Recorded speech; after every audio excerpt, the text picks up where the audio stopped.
Bonsoir à tous, bienvenue dans cette édition du 7-8 Journal sur TV 78. Nous sommes le mercredi 17 janvier. Tout de suite, les titres de l'actualité locale. Troisième cérémonie de vœux en commun hier pour les Yvelines et les Hauts-de-Seine. Soirée dans un contexte de menace de disparition des départements de la Petite Couronne qui stopperait définitivement la fusion entre le 78 et le 92.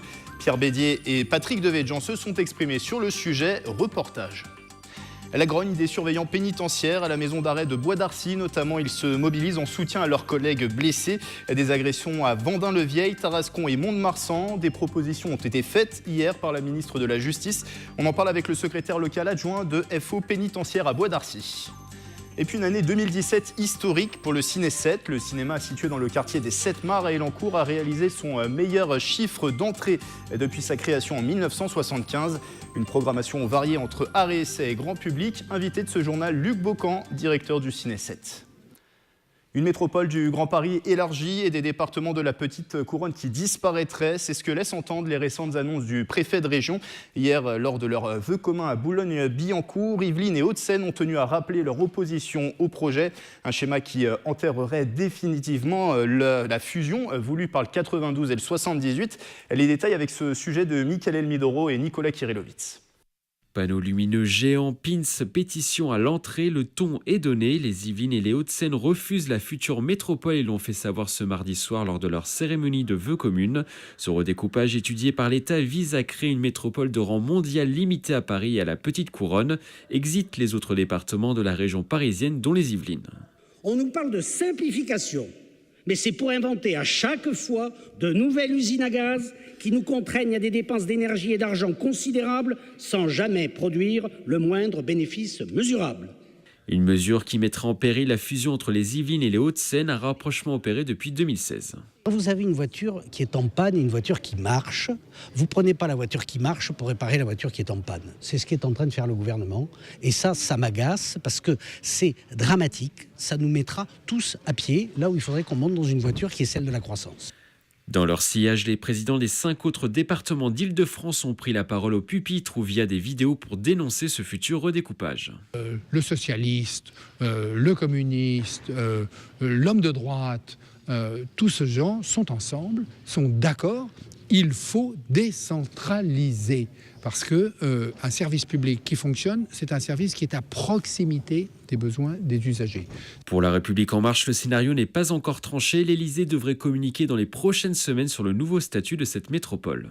Tout dépend des compétences qui seront affectées aussi aux différentes entités.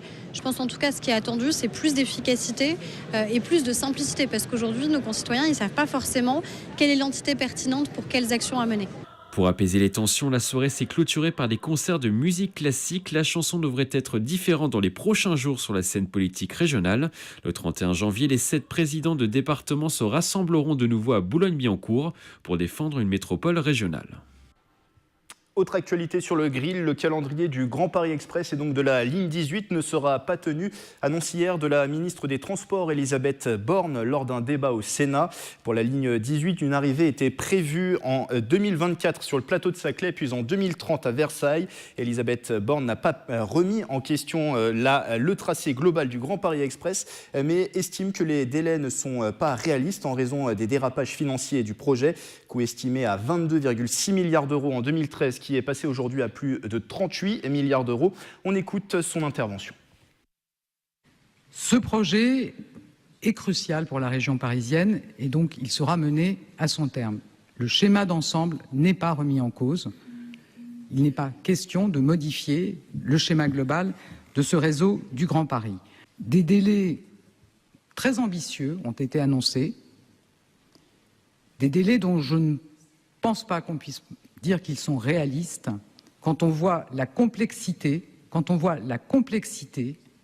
de construire 200 km de métro automatique en souterrain largement, dans le sol très compliqué du bassin parisien.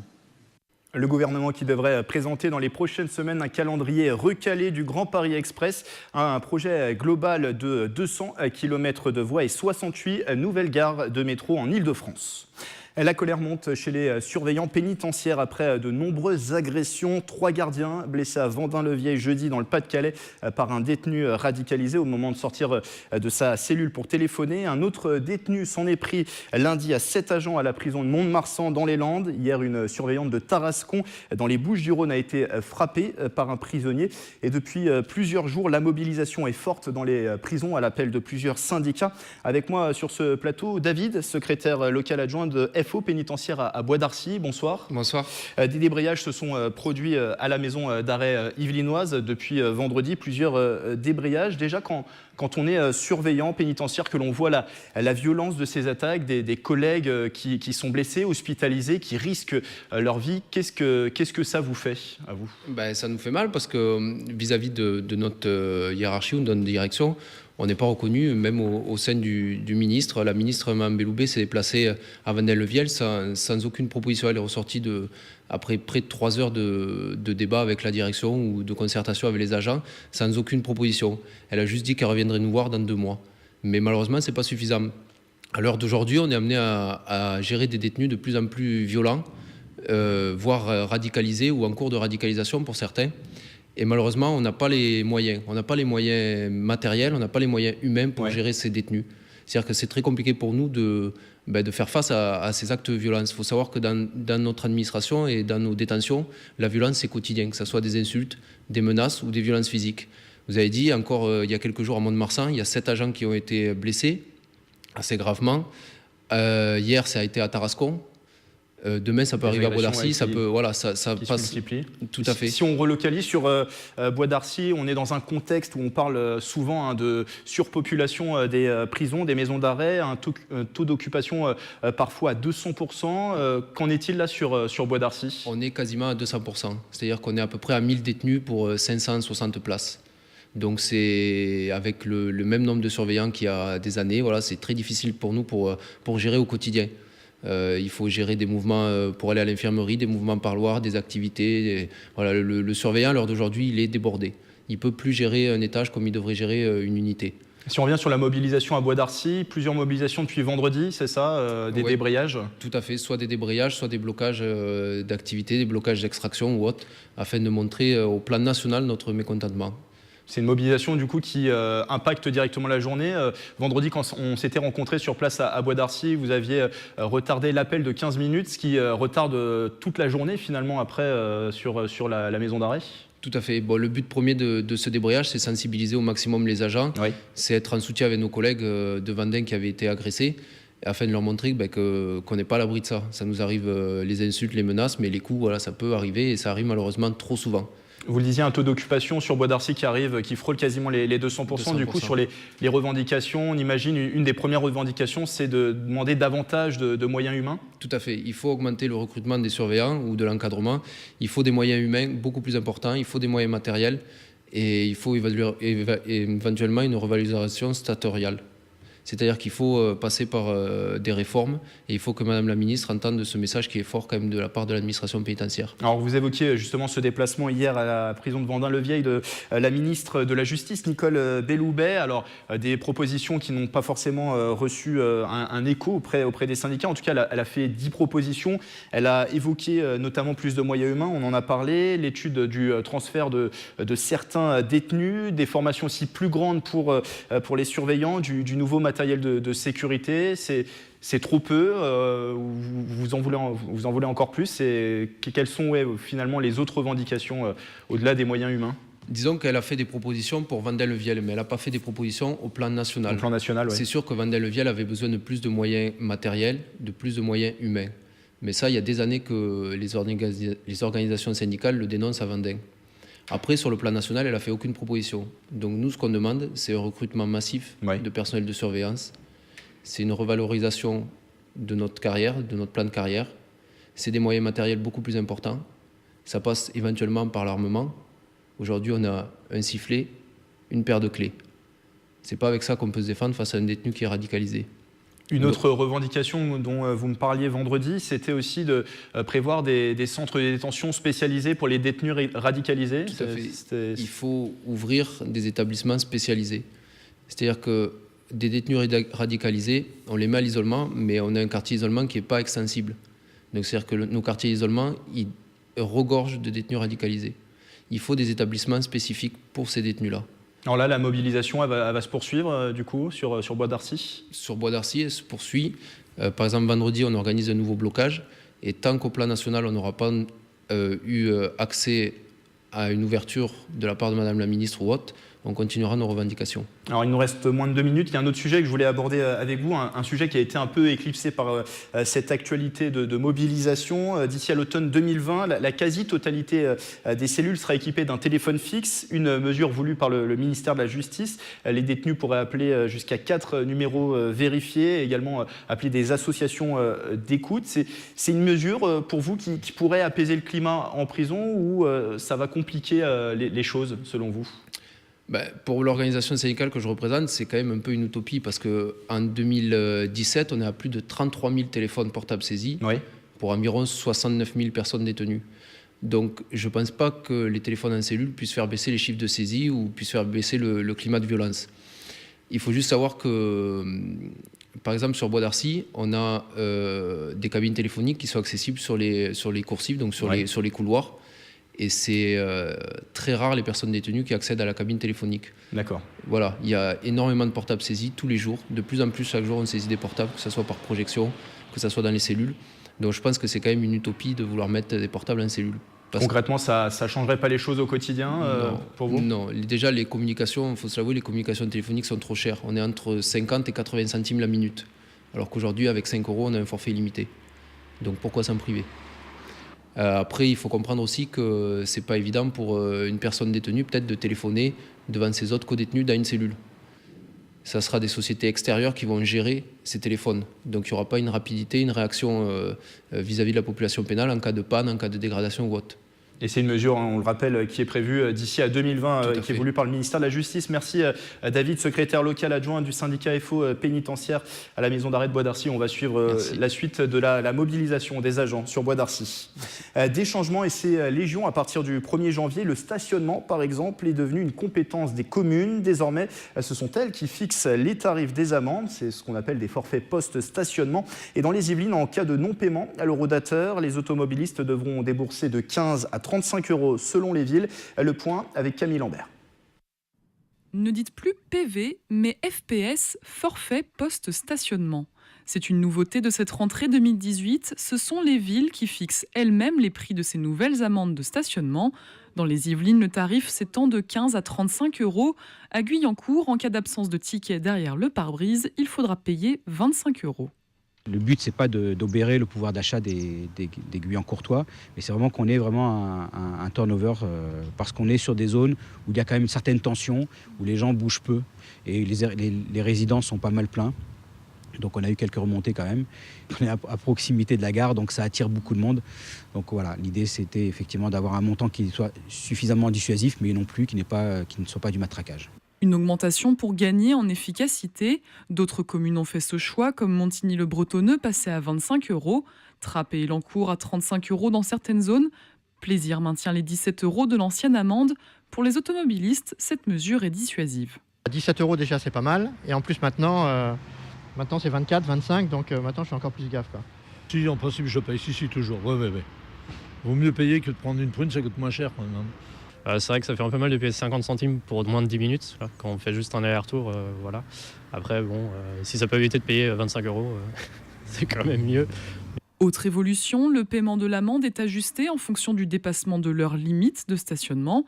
Si vous avez déjà payé 10 €, ils seront donc déduits.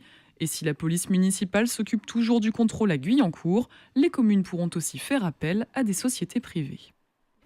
Depuis 1952, il est le seul établissement de l'Union européenne constitué uniquement de sections internationales. Le lycée international de Saint-Germain-en-Laye va être complètement réhabilité. La première pierre symbolique de ce chantier qui a démarré il y a quelques mois a été posée ce matin. Le chantier va durer au total 36 mois. Première livraison dès février 2019. Une rénovation et extension chiffrée à 70 millions d'euros financée par les Yvelines et la région Île-de-France. Propos recueillis par Maxime Lemaine pour le conseil départemental des Yvelines.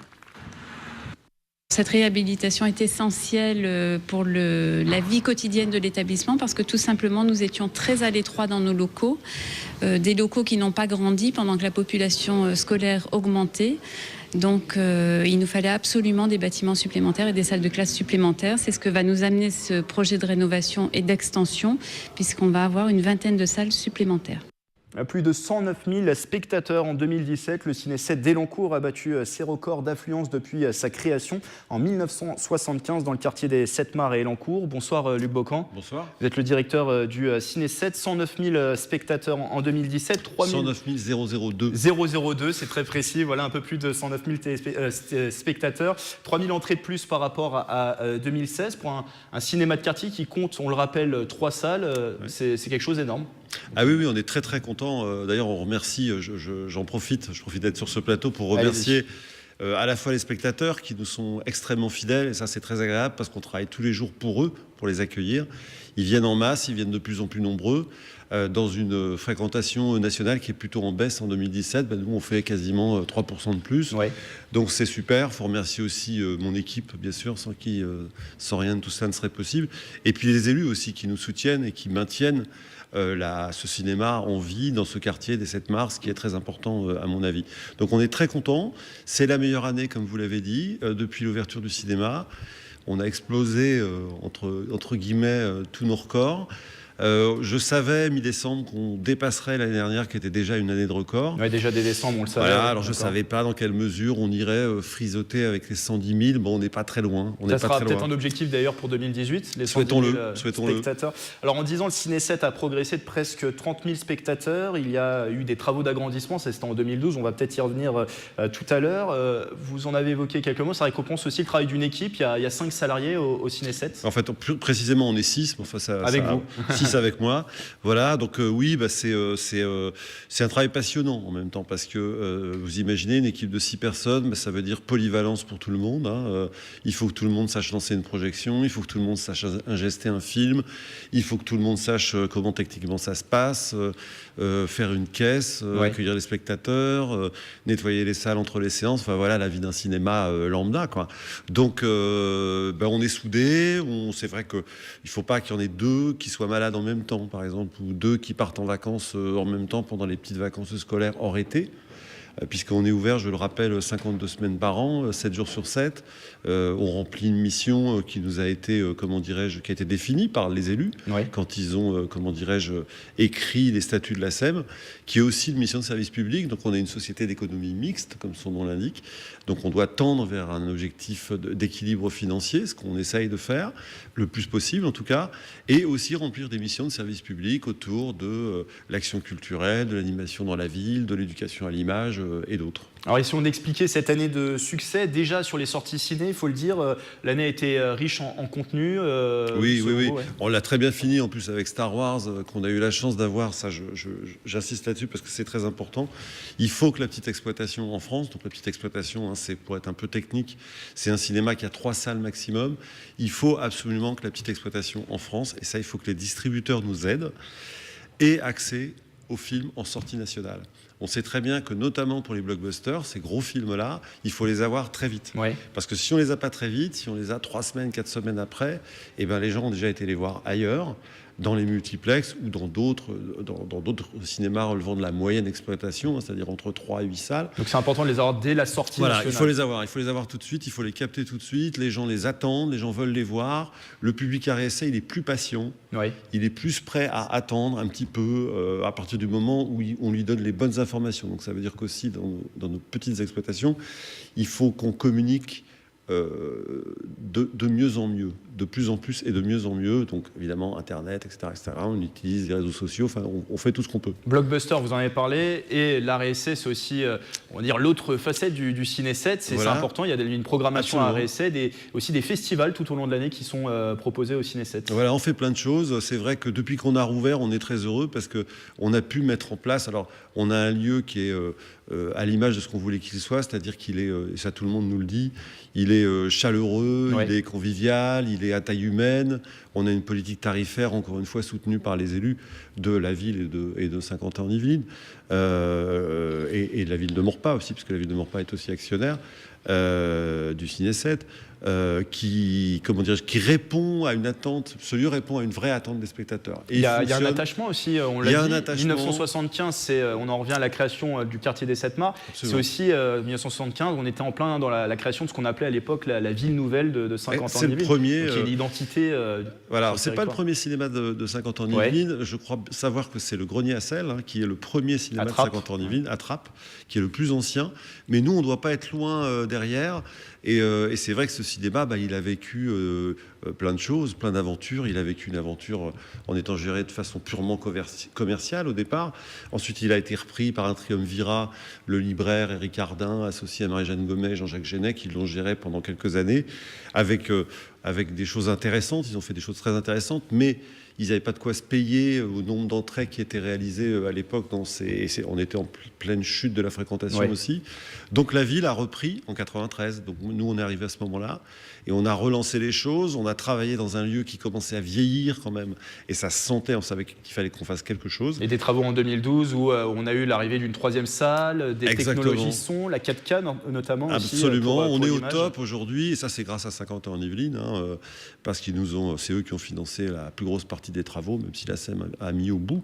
Mais oui, on est au top. On a un équipement, tout le monde nous le dit, qui est encore une fois chaleureux, bon, je l'ai déjà dit, qui est confortable. Les gens ont de la place pour leurs jambes. On a préféré perdre des rangs plutôt que d'entasser les gens, comme dans une boîte, quoi. Il nous reste 15 secondes, Luc. Désolé. Qu'est-ce qu'on peut lui souhaiter en 2018 aussi, longue vie, un bel avenir, et puis au regard du paysage cinématographique qui, comme vous le savez, va changer, qu'on résiste, qu'on reste là, que les gens continuent à nous soutenir, continuent à venir nous voir, et on sera toujours très heureux de les accueillir. Et vous pouvez d'ailleurs suivre l'actualité du Ciné 7, sa programmation via sa page Facebook qui s'affiche en bas de l'écran. Merci Luc Bocan d'avoir été avec nous. Merci à vous. Directeur du Ciné 7 à Elancourt. Culture toujours, direction Montigny-le-Bretonneux où le conservatoire a pour habitude de nous présenter des artistes lors d'expositions. Cette fois-ci, ce sont des élèves qui sont mis à l'honneur jusqu'au 26 janvier. Peinture Volume montre différents travaux réalisés lors des cours pour confirmer. Camille Lambert à la voix, Patrick Jacques de Dixmude pour les images.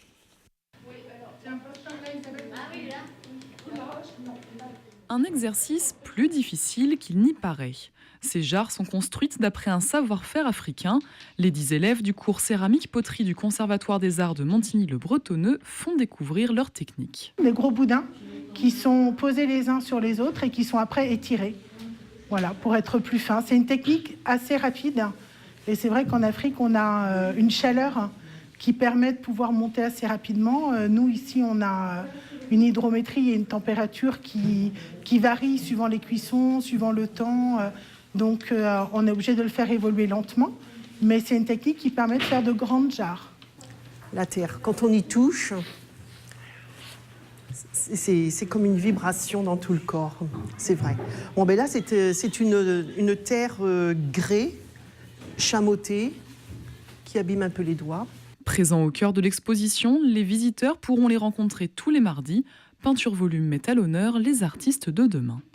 Nous nous inspirons d'une œuvre d'un photographe hollandaise, Daniel van Zadelof, qui travaille beaucoup sur les clairs-obscurs. Et donc j'ai pris ce travail comme exemple. C'est pour eux une forme de confirmation et d'encouragement par rapport à ce qu'ils sont en train de faire et de mettre en pratique un peu ce qu'ils apprennent. Rigueur, créativité et détermination, des qualités que chacun peut développer lors des cours du Conservatoire des Arts. Les inscriptions sont ouvertes à tous. Un mot de sport avant de clore ce journal, plus précisément du badminton avec les Volants d'Elancourt. Le club organisait ce week-end son 17e tournoi de double au Palais des Sports de la ville. Un événement qui a réuni plus de 350 participants venus de 89 clubs français. Mickaël Elmidoro et Nicolas Dandry ont pu suivre une paire mixte le dimanche. Si on lève, il faut lever haut, quoi. Ouais. Haut et long, quoi. Bon, elle, ça va, je peux avoir peur de sur elle. Ouais, les services longs sur elle aussi, c'est pas mal. Échange stratégique à la pause entre Magali Burkel et Pacôme Richard. L'objectif de ces deux badistes, remporter ce 17e tournoi de double organisé ce dimanche 14 janvier par les Volants d'Elancourt. Pour cela, les sportifs licenciés à Saint-Quentin-en-Yvelines ont une stratégie. Le fait qu'il soit gaucher, c'est un atout. Ouais. Le fait qu'il soit gaucher, ça perturbe un peu les adversaires, donc c'est un atout. Sur mon coup droit, du coup, je peux attaquer plus facilement. Voilà, on va essayer de jouer là-dessus. Ouais. Les deux joueurs doivent également apprendre à jouer en double et surtout à communiquer pour remporter la victoire face aux 350 concurrents présents ce jour-là. Il faudrait que je reste un petit peu de l'autre côté au cas où, parce que du coup, ça j'ai remarqué ça là. Je me remets au centre et puis il rejoue de l'autre côté où t'es pas. Je me dis, merde, il aurait fallu que je reste où j'étais, ça aurait été mieux quoi. Pas facile pour deux joueurs spécialistes du simple. Le jeu en double homme va plus vite. C'est plus rapide, c'est plus du jeu tendu. Le mix, vu que la fille est devant et que le garçon est derrière, c'est plus de l'attaque placée en fait. L'homme qui est derrière, il va mettre en retard son adversaire homme et il va faire un volant un peu raté et la fille qui est au filet va finir le point. C'est l'objectif du mixte. Associés pour la deuxième fois seulement, les deux joueurs sont considérés comme les favoris du tournoi par les organisateurs dès les premiers matchs de la journée. Magali et Paco ont un bon niveau de badminton, ils ont l'habitude de jouer en mixte avec d'autres partenaires, ils connaissent les techniques, donc voilà, c'est plus facile pour eux qu'il y a deux débutants qui vont commencer, évidemment ça va être plus compliqué à se situer sur le terrain. Un pronostic gagnant, la paire Magali Burkel et Paco Mrecha remportent la compétition. Les autres résultats des catégories sont à retrouver sur le site internet du club. C'est la fin de ce 7-8 journal édition à revoir sur notre site internet et notre application mobile TV 78. Excellente soirée à tous.